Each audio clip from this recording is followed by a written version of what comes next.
JNM-H5 चीन का 5वें नस्ल का स्टील्थ एयरक्राफ्ट है जो एयरक्राफ्ट कैरियर्स पर तैनात हो सकता है।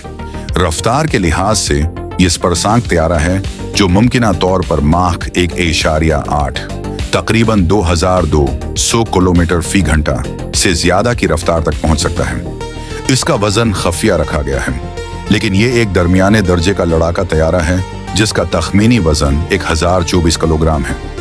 उठाव वजन 30 से 35 मीट्रिक टन के करीब है।